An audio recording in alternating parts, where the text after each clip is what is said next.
Good evening, I'm Michael and you're watching Kini News. Remember when Dr Mahathir shocked many by showing up at the Bersih 4 rally? Well, he has done it again, this time in front of a police station in solidarity with those being investigated for attending a rally last weekend. Former Prime Minister Dr Mahathir Mohamad showed up at the Dang Wangi District Police Headquarters today in support of those being questioned by police over their involvement in a pro-Undi18 protest held outside Parliament last week. I don't know what is there to investigate. I mean, we are exercising our right. I mean, people must tell, now that Parliament cannot see, people cannot complain through the Parliament. They have to find some other way to make their views known to the government. About 100 people took part in the protest on March 27th over the government's decision to delay the implementation of constitutional amendments to lower the voting age to 18. 4 individuals who were called for questioning today were lawyer Ambiga Sreenevasan, Simpang Renggam MP Maszlee Malik, Petaling Jaya MP Abdullah and Segambut MP Yeoh. In 2019, the Dewan Rakyat unanimously supported amendments to lower the voting age as well as the age of election candidacy to 18 years. The amendments also allow for automatic voter registration. They were gazetted on September 10th that year. However, on March 25th, the Election Commission decided to postpone the implementation of Undi18, including automatic voter registration, to September 1st next year. Earlier this week, 8 individuals from opposition parties were questioned by police over their involvement in the same protest. The 8 individuals were Pakatan Harapan Youth Chief Shazni Munir, PKR Vice President Thian Chua, Amanah Communications Director Khalid Samad, DAP Youth Chief Howard Lee, DAP Secretary Assembly Person Yeoh Shafura Othman, Muda Pro Tem Secretary General Amir Abdul Hadi, PSM Central Committee Member Sharon Raj and PSM Youth Committee Member SK Arvind. The ties between PAS, Amno and Bersatu continue to strain, with PAS being the latest to make a stand. Amno, PAS and Bersatu combined, they are formidable and could even have the numbers in GE15, but Amno's plans for the future no longer includes Bersatu. To complicate things further, PAS has decided to continue being with Bersatu to strengthen PN in the polls. As pressure mounts from Amno for the Islamist Party to dump Bersatu and Perikatan Nasional and focus on Muafakat instead, PAS has hit back at Amno for allegedly straying from their Muafakat Nasional pact. Without mentioning names, PAS President Abdullah Awang said the party rejected those who deviated from Muafakat. In a statement issued today, Hadi said PAS rejects cooperation that divides and strays from the original purpose of Muafakat Nasional. At the same time, he touted cooperation with Bersatu and PN. He said PAS invites all Muslim groups to save the country in the new coalition, Perikatan Nasional together with Bersatu, which centers around Islam, leadership and integrity. Hari also said they were together with non-Muslims who were not extreme to save the country without wasting time.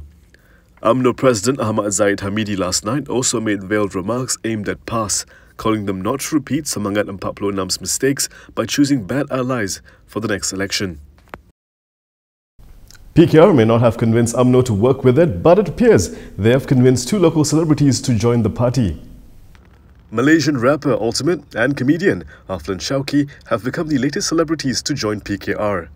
At an event in Simpang last night, they were personally presented with their membership cards by Party President Anwar Ibrahim. Tapi inilah jujur daripada hati saya, kenapa saya berada di sini, kerana saya percaya dahulunya saya nak buat orang happy. Sekarang kedua saya nak bantu orang. Ketiga, impian saya yang saya dah sebut tadi untuk Datuk Seri Anwar menjadi Perdana Menteri kita. Meanwhile, Ultimate said PKR is the party for Malaysia's future. Sebelum kita dapat anak, kita hidup untuk diri kita je. Lepas tu, kita hidup untuk anak kita. Jadi untuk saya, 7 hari bulan 7 2006 ialah hari saya mula mati. Sebab saya dah tak fikir pasal diri saya.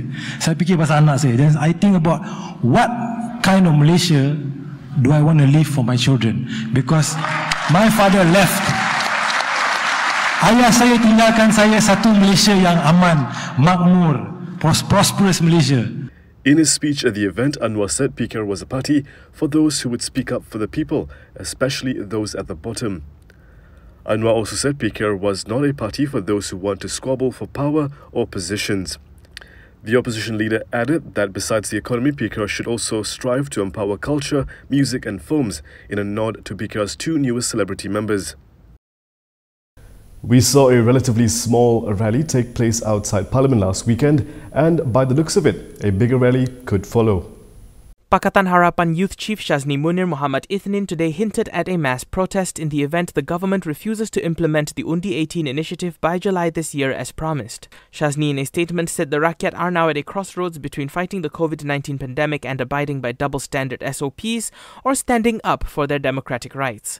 He said action to get all civil movements and stakeholders together must start from now. He added that if in the end they are left with a quote Bersih 6 as the only option with strict SOPs and compliance, they are confident that thousands of Malaysians will return to the streets. Maszlee was referring to the Coalition for Clean and Fair Elections or Bersih, which is well known for organizing mass protest rallies in the country to fight for democracy and to highlight electoral issues among others.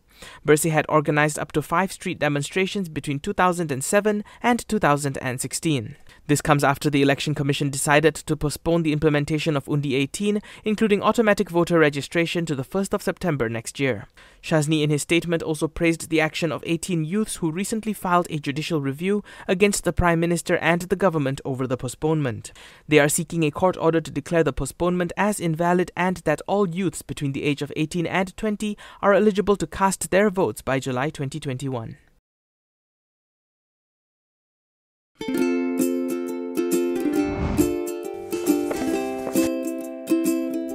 Shellfish, red meat, and beer. If you love indulging in these foods, you may end up with high uric acid level in your blood. These foods consist high level of purine, a substance that will eventually break down into uric acid and be excreted through our urine. It is recommended that the amount of dietary purines should be kept between 600 to 1000 milligrams per day. Having too much uric acid in your blood can cause attacks of gout. It can also cause kidney stones and blockage in the kidney. The crystallization of the excessive uric acid in your blood can be eased by reducing purine-rich food to only 100 to 150 milligrams daily, maintaining a healthy lifestyle, and consuming urinary alkalinizer like Ural. It consists of sodium bicarbonate, citric acid, and sodium citrate that increases the urinary pH and solubility of uric acid to prevent crystallization. Best of all, it's lemon-flavored and sugar-free. Ural, effective urinary alkalinizer. Neutralize your uric acid problem now.